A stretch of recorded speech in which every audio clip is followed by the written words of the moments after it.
Ya jamaah, kita kembali lagi di rumah Mama Dede. Masa lalu yang kelam nih, Mak. Kalau misalnya kita sudah berumah tangga kan sebaiknya kita nggak usah mengungkit-ungkit masa lalu pasangan kita kan ya, Mak? Lebih baik tidak usah diungkit-ungkit masa lalu. Ibaratnya begini, kalau saya naik sepeda nyungsep, lututnya bonglak, terus ininya nih mata kakinya robek kena batu berdarah-darah. Seminggu kering. Kalau diungkit-ungkit ibaratnya luka yang udah kering dikorek lagi sakit lagi nggak? Lebih baik masih dikorek-korek karena suami Anda punya masa lalu, Anda pun punya masa lalu. Jangan ngorek-ngorek masa lalu orang. Yang penting saat ini dia laki gue, lu bini gue. Beres. Silakan Ipe. Nah, Mak, kalau misalnya nih kita tidak mengungkit-ungkit masa lalu kita gitu, Mak, karena dan kita juga tidak menceritakan kepada pasangan kita karena itu betul-betul kelam gitu ya, Mak. Tahu-tahu ada teman kita nih, Mak, misalnya kita lagi bareng gitu, tahu-tahu dia ngungkit-ngungkit masa lalu kita, Mak, dengan tujuannya bercanda, Mak, tapi aduh jangan dong ada suami gue nih gitu. Makanya candaan itu harus pada tempatnya. Pastinya. Karena tidak sedikit orang yang bercanda, apalagi kata Ipah ngungkit masa lalu, menyakiti orang. Karena begini, Rasul mengatakan, kalau ada orang nutup aib orang lain ketika dia mati di akhirat, aibnya ditutup oleh Allah. Amin. Amin. Ketika ada orang ngablak membuka aib orang lain, ketika orang tadi mati, aibnya dibuka oleh Allah. Nauzubillah min dzalik. Makanya jangan suka buka aib orang agar aib kita tidak dibuka oleh orang. Kita harus tahu ngomongnya sama siapa, yang dibercandain apa, karena orang tidak sama, ada yang sensitif. Kalau kita mau ngomong goblek juga nggak ada urusan. Terus udah tahu kelakuan kita. Ya. Tapi kalau kita orang ketemu, tidak kenal siapa dia, siapa tahu baper, ya kan? Betul. Ngambek, dismendam dalam hati. Karena sering ketemu kita bercanda numpuk. Akumulasi. Meledak, jadi bom waktu. Hati-hati. Jangan sembarangan. Ini juga sering terjadi ketika lagi musim pemilihan kepala daerah atau pemilihan apapun itu, Mak, ya. Yang namanya black campaign tuh, Mak. Masa lalu calon-calonnya dibuka semua aib-aibnya, Mak. Itu yang salah.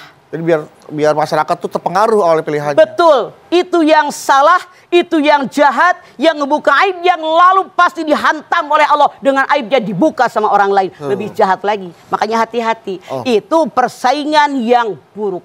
Persaingan yang sesat, yang tidak menguntungkan siapapun, tapi setan yang membawa dia. Hati-hati. Dan apa yang Buru katakan, memang survei membuktikan banyak yang terjadi sampai detik ini.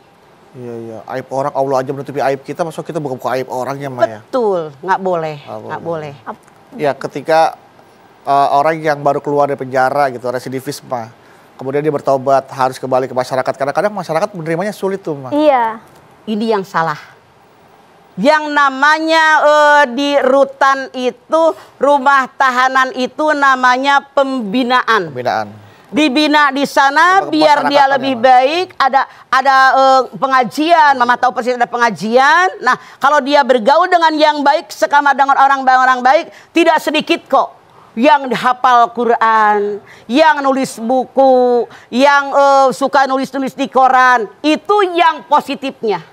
Tapi tidak sedikit dalam tanda kutip yang negatifnya, begitu keluar makin canggih karena di sana ada S3-nya. Diajarin caranya begini, caranya begini. Itu yang terjadi. Jadi tidak semuanya baik, tidak semuanya buruk, kembali kepada individu yang bersangkutan. Karena tidak sedikit kayak gembong narkoba di penjara udah masih bisa ngatur keluar. Iya, masih jadi badar juga di penjara. Iya. Akan belajar, maling belajar lagi sama sana yang lebih canggih lagi. Di atasan dia kepintarannya. Nah, ini bicara masa lalu nih, Mah. Kan katanya kalau cowok baik-baik, ya jodohnya cewek baik-baik. Cewek nggak baik, ya jodohnya cowok yang nggak baik. Nah, kalau kita masa lalunya nggak baik, sudah pasti kita jodohnya akan nggak baik juga dong. Sebentar. Al-Quran mengatakan, perempuan yang baik buat laki-laki yang baik, laki-laki yang baik buat perempuan yang baik, perempuan yang buruk buat laki-laki yang buruk, laki-laki yang buruk buat perempuan yang buruk. Apa maksud ayat ini? Kita kalau ditanya pengen isi yang baik apa yang buruk? Yang baik dong, Ma. Pengen suami yang baik apa yang buruk? Yang baik. Kalau kita pengen yang baik, jadikan diri kita orang baik dulu. Pasti lelaki juga nyari perempuan yang baik. Pasti perempuan juga nyari suami yang baik. Soal dulu mah masa lalu. Ya. Tapi yang penting sekarang. Yang salah kita mah mikirin yang lalu. Mendingan mantan preman jadi kiai daripada mantan kiai jadi preman. Nih, ada seorang ditanya, berapa usia Anda? 60. Tahukah Anda makna usia? Tahu. Saya ini diciptakan oleh Allah, akan kembali kepada Allah. Bagaimana selama ini ibadah Anda? Biasa-biasa. Kata sahabat tadi, robah sekarang. Sisa umur yang kita tidak tahu berapa lagi sisanya dipakai di jalan yang Allah ridho. Seandainya kemarin 60 tahun kita banyak dosa, mudah-mudahan husnul khotimah. Jangan dimanfaatkan di jalan yang tidak baik. Makanya ada orang ketika ditanya, Bapak berapa usia Bapak? Itu usianya katanya 62 tahun. Dia bilang, saya usia baru 2 tahun. Yang nanya aneh, udah tua begini 2 tahun. Kata orang yang ditanya, dulu saya 60 tahun berbuat dosa, maksiat dan segalanya. Baru 2 tahun saya sadar, alhamdulillah. Makanya saya katakan usia saya 2 tahun.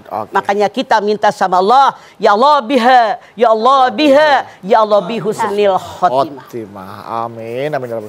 Setelah ini kami kembali lagi, tetaplah bersama kami di Rumah Mama Dede. Bersama